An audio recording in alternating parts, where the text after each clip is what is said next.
Dear student, welcome to our channel Learning Zoology with AC. I am Dr. Aruna Chakravarti, Associate Professor of Zoology, Government Dungar College, Bikaner. Student आज हम BSc part first के paper third cell biology के अंतर्गत oxidation of fatty acids के बारे में बात करेंगे.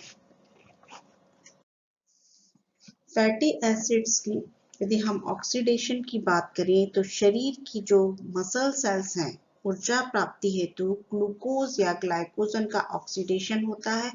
इन सेल्स में ग्लूकोज या ग्लाइकोजन की कमी होने पर फैटी एसिड का भी ऑक्सीडेशन होता है. फैटी एसिड्स के ऑक्सीडेशन से एसिटाइल कोएंजाइम ए या जिसे हम कहते हैं एक्टिव एसीटेट का निर्माण होता है जो क्रेब्स साइकिल में प्रवेश करके एनर्जी उत्पन्न करता है. फैटी एसिड के ऑक्सीडेशन जो कि रिवर्सिबल रिएक्शन है, इसको समझाने हेतु हम दो पद प्रस्तुत करेंगे. फर्स्ट हम बात करेंगे बीटा ऑक्सीडेशन. तो फैटी एसिड्स के अपघटन हेतु बीटा ऑक्सीडेशन एक प्रमुख और सर्व मान्यता प्राप्त पद है. इसे नूप नामक वैज्ञानिक ने 1905 में प्रतिपादित किया था. इसके अनुसार फैटी एसिड की श्रृंखला से ऑक्सीडेशन के समय एक साथ दो कार्बन परमाणु जो होते हैं पृथक होते हैं. इस क्रिया में कार्बोक्सिलिक समूह के बीटा स्थिति में स्थित कार्बन परमाणु बीटा कीटो एसिड के रूप में पृथक हो जाते हैं, जिससे मूल से दो कम कार्बन परमाणु युक्त फैटी एसिड शेष बचा रह जाता है.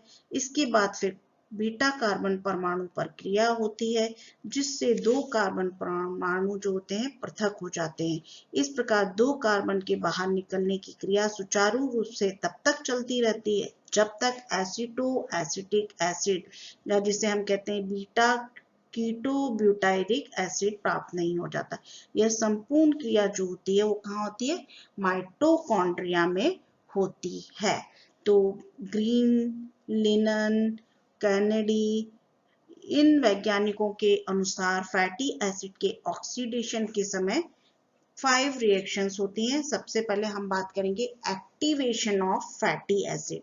तो एक्टिवेशन ऑफ फैटी एसिड की बात करें तो इस क्रिया में फैटी एसिड का एक अणु थायोकाइनेज एंजाइम की उपस्थिति में अंतिम सिरे द्वारा कोएंजाइम ए से जुड़ता है. एटीपी से दो फॉस्फेट समूह पृथक होने से आवश्यक ऊर्जा जो होती है वो प्राप्त होती है और एएमपी का निर्माण होता है. नेक्स्ट हम बात करेंगे इसमें डिहाइड्रोजनेशन ऑफ एक्टिवेटेड फैट. तो इस क्रिया में प्रत्येक पद जो होता है, प्रथम पद जो होता है, इसमें अल्फा और द्वितीय जो होता है बीटा कार्बन से एक एक हाइड्रोजन परमाणु पृथक किया जाता है. यह क्रिया जो होती है एसाइल डिहाइड्रोजनेज द्वारा कैटलाइज होती है. इस क्रिया में एफएडी जो होता है हाइड्रोजन एक्सेप्टर का कार्य करता है जिससे FADH2 बनता है. यह इलेक्ट्रॉन ट्रांसपोर्ट सिस्टम द्वारा दो एटीपी अणु देता है. V हाइड्रोजन के कारण अल्फा तथा बीटा कार्बनों के बीच अनसैचुरेटेड डबल बॉन्ड बन जाता है. तो लिवर सेल्स में 3 प्रकार के डिहाइड्रोजनेज एंजाइम देखे गए हैं. ये अभिकर्मक की विशेषता के अनुसार कार्य करते हैं. एक लंबी श्रृंखला वाले फैटी एसिड पर शेष दो मध्यम और छोटी श्रृंखला वाले फैटी एसिड पर कार्य करते हैं. नेक्स्ट हम बात करेंगे हाइड्रेशन. तो इस क्रिया में क्या होता है? इनॉल हाइड्रेज एंजाइम की उपस्थिति में वाटर का अणु जो होता है वो युग्म बंध पर जुड़ता है. इससे बीटा कार्बन पर अल्कोहल समूह जो होता है OH बन जाता है. तो जैसे हम बात करेंगे एसाइल कोएंजाइम ए जो होता है इनॉल हाइड्रेज की प्रेजेंस में बीटा हाइड्रोक्सी एसाइल कोएंजाइम में फॉर्म करता है. नेक्स्ट हम बात करेंगे ऑक्सीडेशन की. इस क्रिया में क्या होगा? बीटा कार्बन का अल्कोहल समूह V हाइड्रोजनीकरण से ऑक्सीकृत होकर वहां कीटोन समूह बनाता है और इस ऑक्सीडेशन में beta hydroxy acyl dehydrogenase enzyme काम में आता है और NAD एक हाइड्रोजन ग्राही के रूप में कार्य करके NADH2 फॉर्म करता है। तो beta hydroxy acyl coenzyme beta hydroxy acyl dehydrogenase enzyme की प्रेजेंस में beta keto acyl coenzyme A form करेगा और NAD से जो होगा NADH2 बनेगा। नेक्स्ट थर्ड स्टेप जो होती है, नेक्स्ट स्टेप जो कि हम बात करेंगे थायोलाइटिक क्लीवेज। तो थायोलाइटिक क्लीवेज जो होता है, इस प्रकार के यौगिक बीटा मतलब इस प्रकार के यौगिक में क्या होगा, बीटा कीटो एसाइल जो होते हैं थायोलेज एंजाइम की प्रेजेंस में, किसकी, बीटा कीटो एसिल थायोलेज एंजाइम की उपस्थिति में कोएंजाइम A के एक अन्य अणु के साथ क्रिया करता है।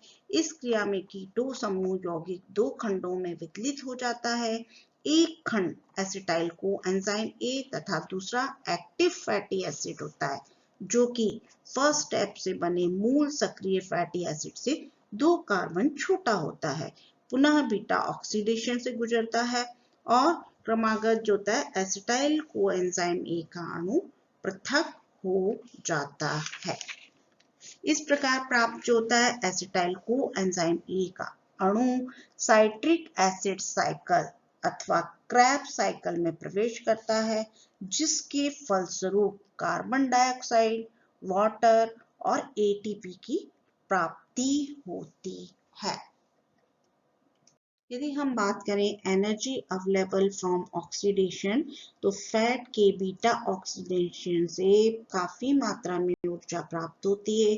फैट के ऑक्सीडेशन के समय एसिटाइल कोएंजाइम A के एक अणु के निर्माण के साथ NADH का एक अणु और FADH2 का एक अणु बनता है। इस अपचित या जिसे हम रिड्यूस कोएंजाइम के अंतिम श्वसन पद द्वारा क्रमागत ऑक्सीडेशन से क्रमशः 3 तथा 2 ATP अणु बनते हैं।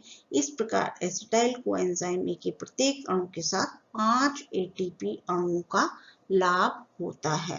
तो हम एग्जाम्पल लेके बात करें कि पामिटिक एसिड जो है, इसके ऑक्सीडेशन किया जाए तो इसमें 8 अणु एसीटेट प्राप्त होते हैं और 7 बार बीटा ऑक्सीडेशन की क्रिया दर्शाता है। तो ऊर्जा को यदि हम कैलकुलेट करें तो 7 बार बीटा ऑक्सीडेशन से प्राप्त ऊर्जा क्या होगी, 7 × 5 = 35 AT। 8 अणु एसिटाइल कोएंजाइम से क्रेब्स साइकिल में प्राप्त ऊर्जा यदि देखें तो 8 × 12, क्योंकि एक अणु से 12 ATP प्राप्त हो रहे हैं, तो 8 × 12 करेंगे तो यहाँ पर 96 ATP प्राप्त हो रहे हैं। तो कुल टोटल यदि हम बात करें तो 131 ATP प्राप्त होते हैं, जिसमें से फर्स्ट स्टेप में एक ATP जो होता है फैटी एसिड को एक्टिव करने में खर्च हो जाता है।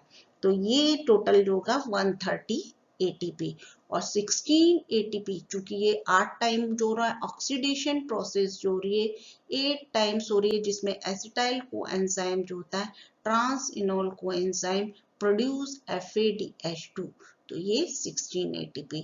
तो टोटल जो होता है 146 ATP। तो स्टूडेंट्स, आज हमने बात की बीटा ऑक्सीडेशन की। नेक्स्ट क्लास में हम बात करेंगे अल्फा ऑक्सीडेशन की। Thanks for watching.